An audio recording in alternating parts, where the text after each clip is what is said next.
Welcome everyone to the Stand By Us conference for 2023, and happy Bi Visibility Day to you all for the 23rd of September coming up. This is our fourth year running with Stand By Us, and we're very excited to bring to you 3 days of online and in-person events that reflect and affirm and honour the experiences of bisexual, pansexual, and multigender attracted people across the country, as well as around the world. My name's Anthony Leckis. My pronouns are he, him, and I'm part of a fabulous group of Bi Plus activists and leaders from around the country, the Bi Plus Collective Australia, who bring you this conference each year, the Stand By Us conference. Firstly, I'd like to begin by acknowledging the traditional owners of the lands we are on as we present this forum to you. I'm standing on the lands of the Woiwurrung and Wurundjeri people of the Kulin Nations, and I want to pay respects to their elders past and present, and acknowledge any First Nations people with us here. I'd like to now introduce you to my colleagues from the Bi Plus Collective Australia, Misia, Amber, and Anna, and I'll let them introduce themselves to you now.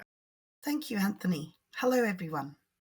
I'm Misia, using they, them pronouns, and I'm coming from Ghana land, also known as Adelaide. In my work as a holistic psychotherapist and inclusions advisor, I help people strengthen connections and relationships.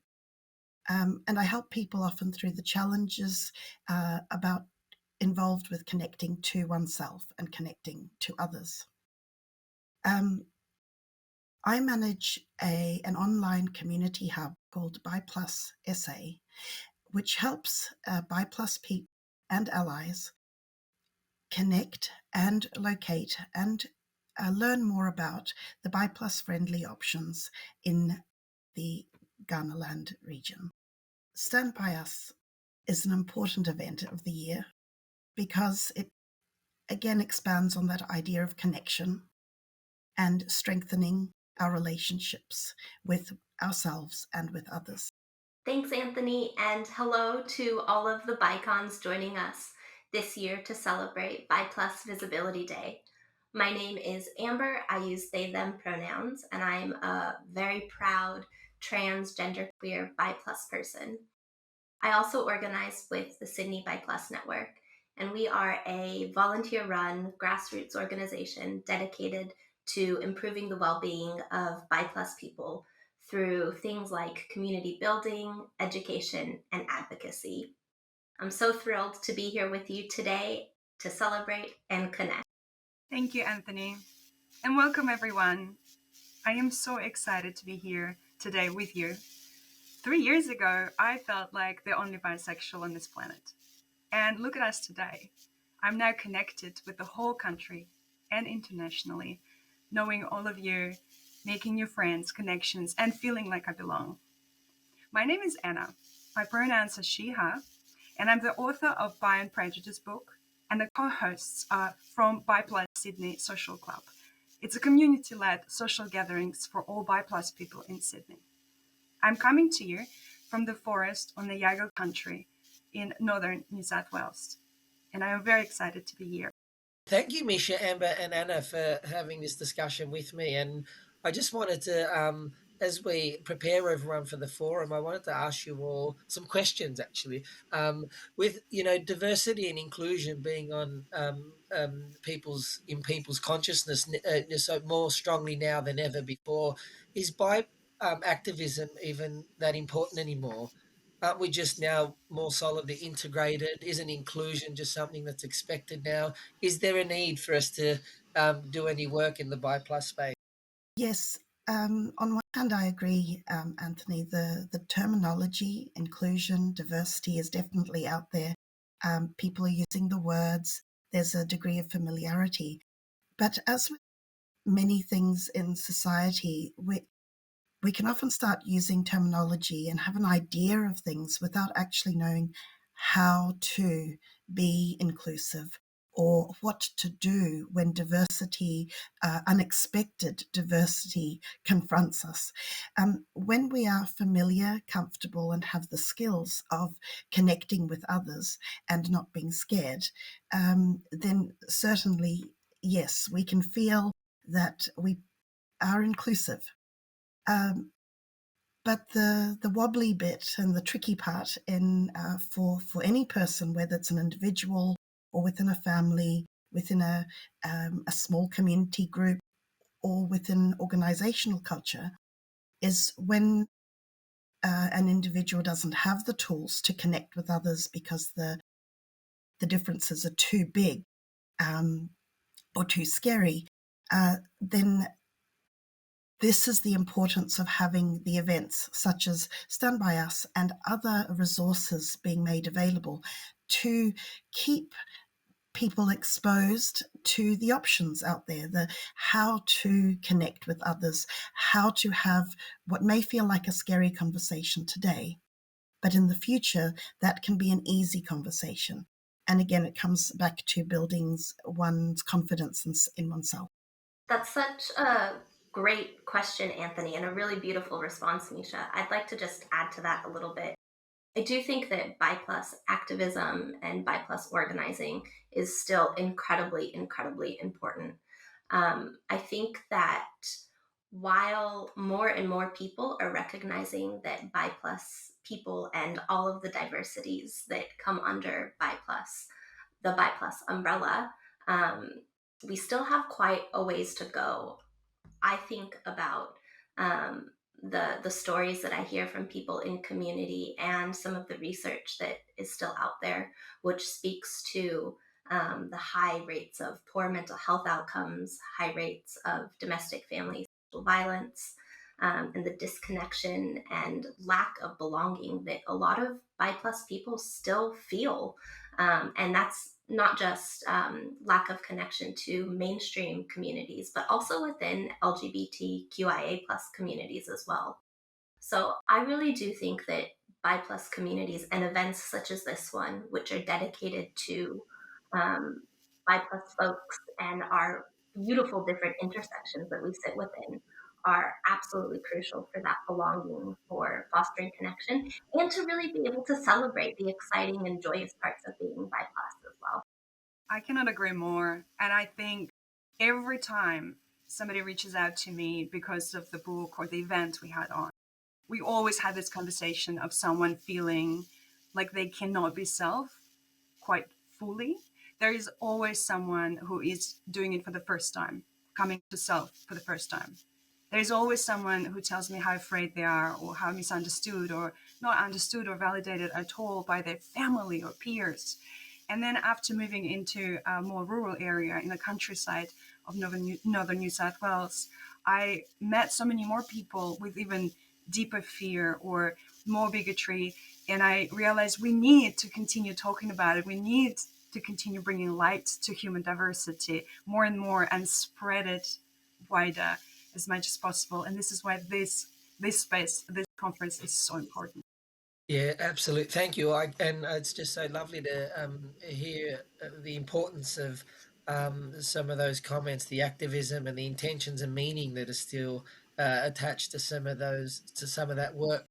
And I'm hoping that those people listening and watching this, whether they're bi or non-bi people, can also see the value in it, and also the value in this forum. So, bi people arguably make up the largest number of people in the acronym, in the LGBTIQ acronym. And also, there are some very specific and unique issues that come along with being that type of queer in the acronym, the B, or multigender, being a multigendered attracted queer, the very specific and unique issues, life experiences, the way that we live, the way that we do relationships, the way that we play, and the way that we connect with queer and sort of hetero or sort of mainstream communities. So this forum hopefully is going to give people an opportunity to connect with some of those very specific experiences. So I guess I wanted to ask you all, and maybe I wonder, Anna, if I can start with you. What role do you see that this forum plays in our community today?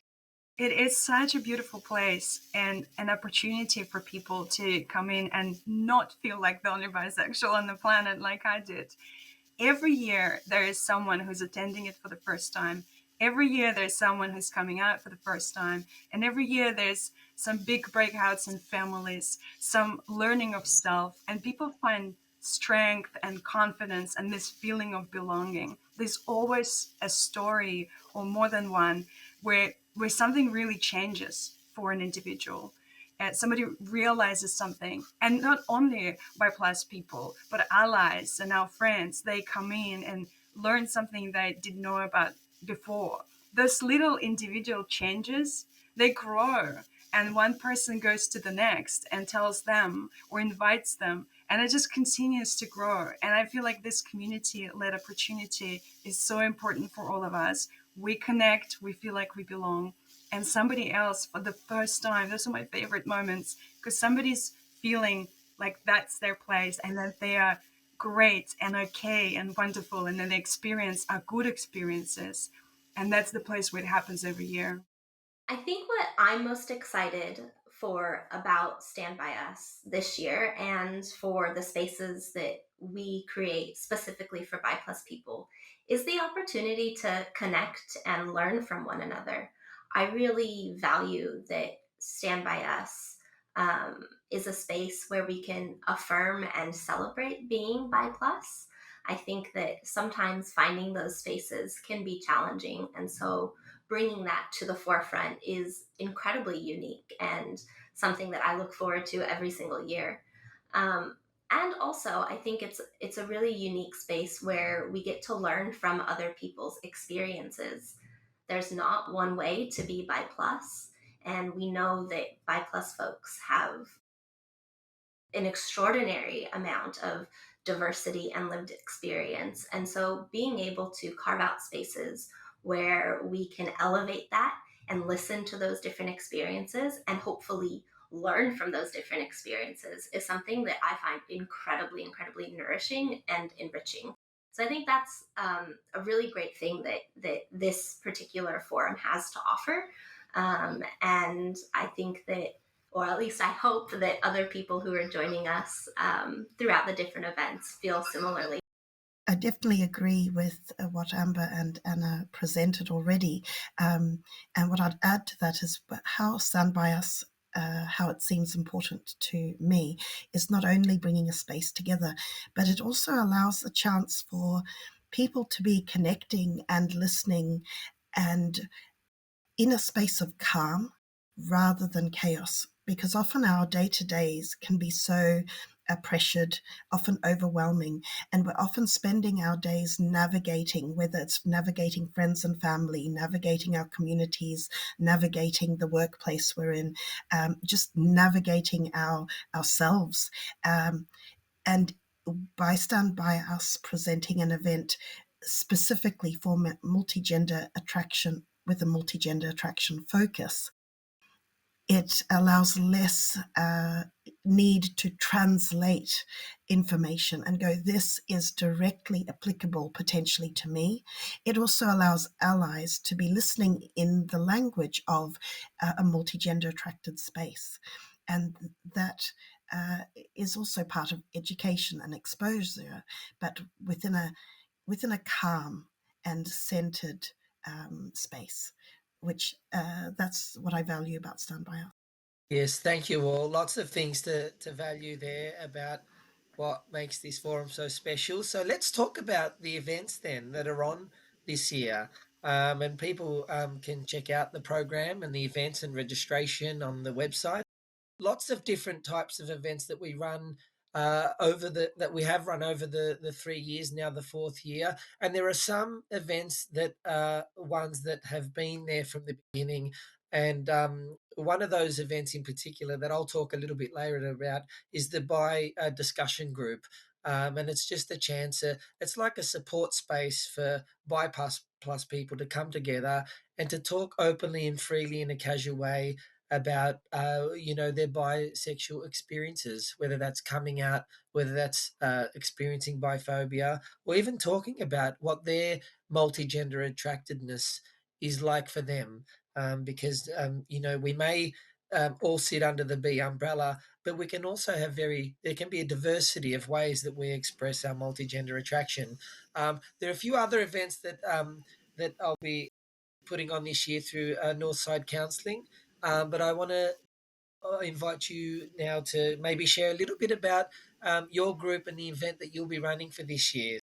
My event is to be or not to be, or to buy or not to buy. It really, I'm unlikely to be presenting personal experience. What I'm looking to support and to present to is that idea that every day where we can be faced with the question of who are we and how are we presenting. And in terms of being available and present in our day-to-day, there can often be a conflict within ourselves. How there are many people who desire to live authentically, and they want to live and speak true to their families or within their communities, but they're also very aware of the conflict that that will present. So in my event, it's about exploring what are the options and how do we remain authentic, still speak about oneself, and but what's the spectrum and what are the spectrum of choices that we have on still being true, being honest, and staying stable while not necessarily then becoming compromised or over informing when we're not quite ready. So it's an event with more of a practical focus, tools and examples of how to interact and be yourself while also being aware of what your environment is. Really lovely, Misha. Such an important aspect, isn't it?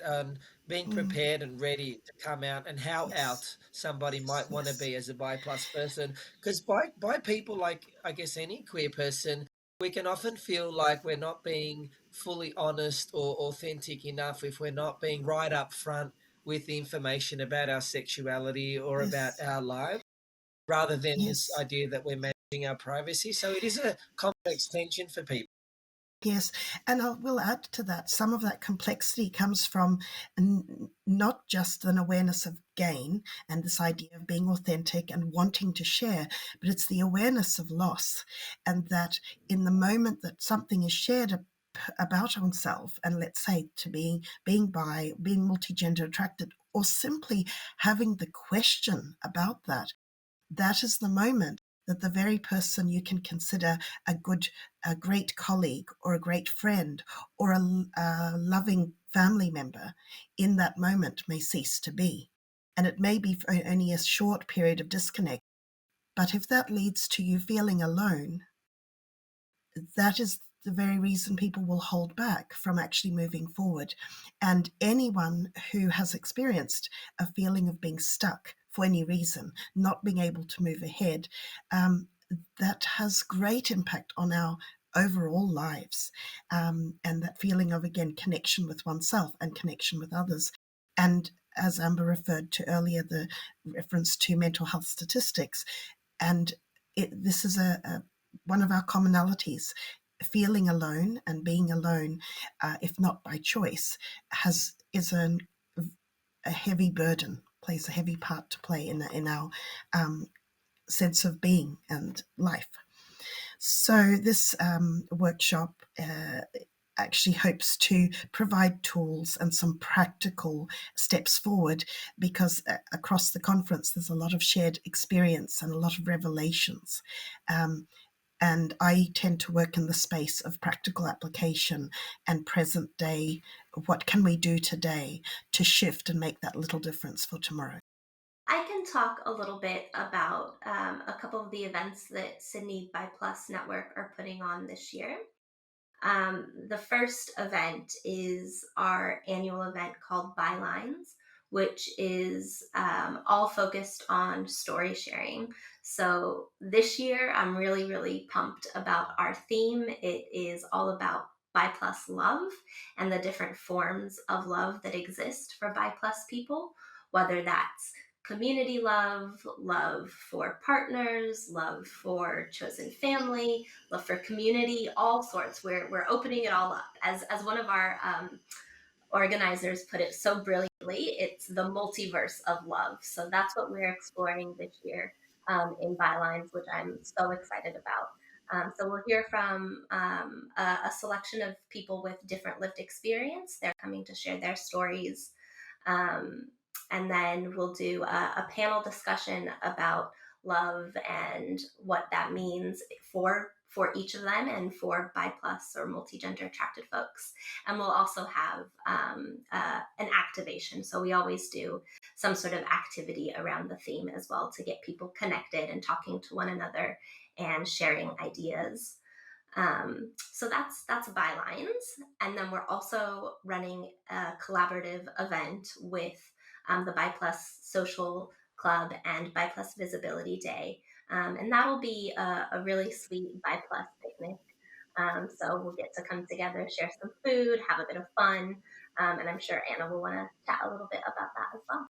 This year, I am really attempting to bring a little bit of queer joy, queer love, and a bit of play and dating. So I am hosting something with a sexologist called Chantel Oten, and we're bringing together a conversation about different dating and different flavors of dating and different approaches to dating. I've had so many conversations over the last few years now that I don't feel like the only bisexual on earth. And I spoke with a few people, and some people don't even approach dating the same way or have completely different set of feelings and emotions. Others don't even know what to do now that they realize that they're bi plus, and they just really want to enter the world differently and unsure what it still feels or looks like. So I had a few conversations with Chantel and really look forward to bringing this for everyone who's attending to chat a little bit about dating, what it looks like for bi plus people, what it feels like, how can we approach it, what are the ways of connecting with other people, what are different types of love, once again, which I really love, that multiplicity of us and different things that we have in our lives, different layers of who we are, it all comes into play. And it all comes into how we interact with other people and what relationships we build with them and how we communicate that. I'm really hoping to have this session together and have a bit of love and joy and celebration of dating or even the lack of dating, and find some definitions for ourselves and maybe new labels, and see if we can be just a bit playful about that. And of course, we're also going to have this collaborative picnic that Amber just mentioned. I can't wait for that. This is going to be so exciting and so big this year with all of us together, a few of us coming together. So we are hoping to have a lot of people who haven't met before maybe meet each other, create new connections, and just for those who don't know where to even go and find their people yet, to feel like that's my people. This is such a beautiful opportunity to do that. Come along, and it's very casual and relaxing and in nature. I just feel it was so healing and so much fun. And I just want to focus on a lot of bi plus and queer joy this year. I'm involved in a couple of events as well, and I'm very excited to be able to um, let you know that Vineet Mehta will be presenting at Stand By Us, and he's an Indian bisexual man who's written a book, Bisexual Men Exist.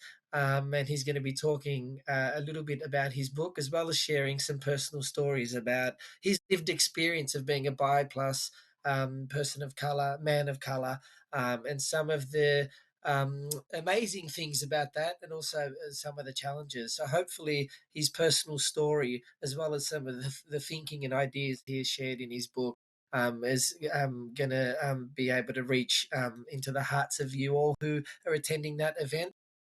One special event I'd also like to mention is one that we put on for the first time last year in 2022, where we're happy to have it on again for this year. And it is the event for partners of bi plus people.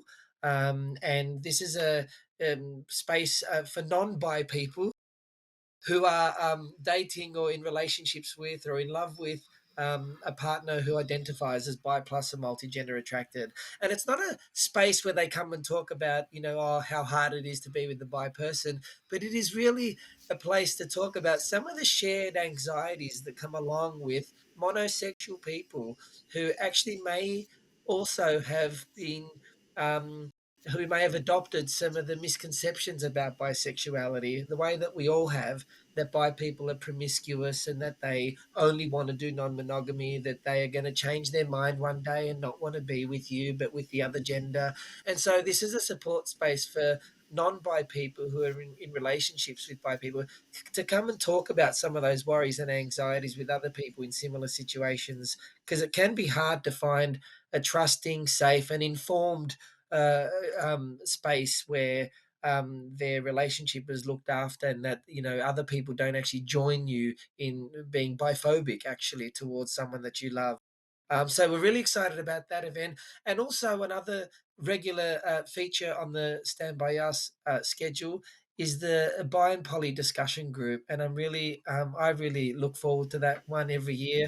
It's an opportunity for us to talk about polyamory and ethical non-monogamy, and why it's important, not just for bi plus people, but non-bi people attend and talk about some of the ways that they can more fully love and bring themselves to a deeper sense of intimacy when they're able to release themselves from the shackles of these dominant messages about how we should be doing love and intimacy, which is commonly around monogamy and just with one person for a lifetime.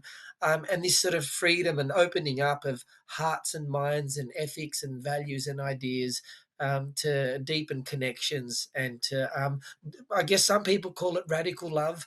I just call it a I guess, fairer way of doing love and intimacy in a more openly negotiated way that doesn't rely on assumptions and traditions, but goes on decisions and what people actually want to bring to their relationships. So the bi and poly discussion space is also hopefully going to be a very exciting event. So look out for that one. But there are many events. There are many events. We have multiple events per day over the 3 days. We have quite a large number of people who attend the forum overall. And since 2020 to 2022, we have had anywhere from about 700 to 1,000 people register for events over the 3 days, over the multiple events, and people who have joined us internationally. And if you are one of those international guests, welcome. We're very delighted to have you with us. And if you are Australian based, we're excited to have you here to bring you something local, as well as for those who are returning to our conference and registering for events. Welcome back. And it's good to see you again. And please join us in our conversations, get to know each other, and join some of the light-hearted events, I guess, the social events that Amber and Misha have talked about, as well as go to the ones where you might be able to gain some skills and new knowledge and practical support, like Misha has talked about.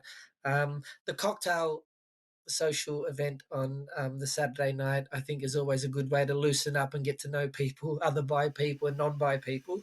So, can I ask you all, and this might be an unfair question to ask you all, because it's like asking which child is your favorite, but which event are you most looking forward to? And it can be your own. As it comes closer to time, I will be closely looking across the whole program to be seeing which events I can connect and dive in. So I would say I'm looking forward to the whole Stand By Us event. And as it comes closer to time, I'm looking forward to seeing which events can I join in, which are potentially recorded that I can watch later. What I love is the presentation across the spectrum, from the serious to the silly, from the idea of celebration as well as acknowledgement and awareness.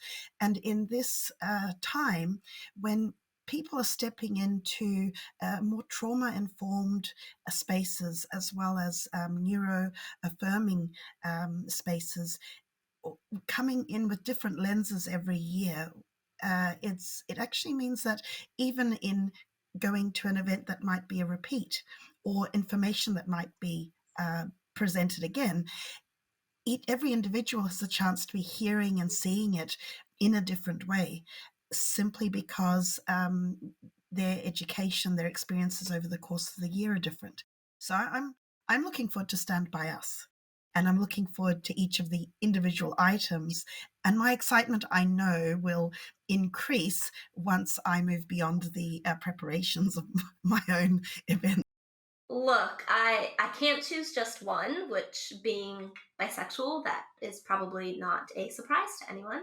But I'm also just looking forward to the event as a whole. I think it's such a brilliant time for people to be able to come together and learn and really have some conversations about things that we don't always get a chance to put a spotlight on. And so to be able to explore those different intersections of how we move through the world, to really be able to put front and center bi plus experiences is just so unique. So I can't say that I can choose just one event that I'm looking forward to most, but I think I think I can confidently say instead I'm looking forward to the opportunity to connect and learn and see people I haven't seen in a while, to do a bit of reconnection and also to meet new folks as well. And every year I look at all other events, and it's just so hard to choose to where to even go to while trying to preserve some of my energy as an introvert and a sensitive person. And it's really difficult because I really love them and continue learning every year. And it helps me shape my understanding and then the events that I produce afterwards as well. I do really look forward to the cocktails in the evening, and I really just want to relax, sit back, have some new drinks that I've been making at home, and just have a chat with people, listen to their stories, listen to their troubles, listen to what they want more in their lives, and make more friends, and just feel like celebration, like really sitting together casually and celebrating it. I really look forward to that. But there's impossible to choose. The event is just so good. That was a trick question, and like true bisexuals, we did not choose just one, and so no, no. But there is so please go to our schedule, check out the events, go to as many as you can. We really encourage you to go to as many as you can. I think, like Anna said earlier, there's always a lovely story that unfolds throughout the conference where someone might. Who's not out, who may not even be out to their household, to their partners, who's attended the forum, they've attended the first day. They've mustered up the courage to be able to talk to someone at home. They've come on the second day and they've told us about it at one of the events. And we all meet later on for the social event in the evening online. And look, these stories just follow and thread through the over the 3 days. It really brings people together and creates ongoing connections away from the forum. I know that I've been able to stay in touch with people beyond the forum over the years for a range of different things, for work related things and also more casual related connections online. So, yeah, please just register. Please let your friends and colleagues and other people know about it. Check out the program to see what might interest you. And yes, it's a really exciting thing for us to be able to bring this to you all. That's fantastic. Thank you so much for that. And Amber and Misha, thank you, the three of you, for sharing your wisdoms and your experience and your expectations and hopes for the forum. Thank you all for watching, and we hope that you can join us for the 3 days and to help us celebrate Bi Visibility Day for 2023. We're really excited about this forum. We look forward to seeing you there. We want to thank all of our sponsors and organisers and everyone at Bi Plus Collective Australia, all the groups that come together to put this event on. And you can check out Bi Plus Collective Australia Stand By Us schedule, and the details will be up on the screen. So thank you again. Thank you to my colleagues for joining me in this discussion, and I hope you all enjoy the forum.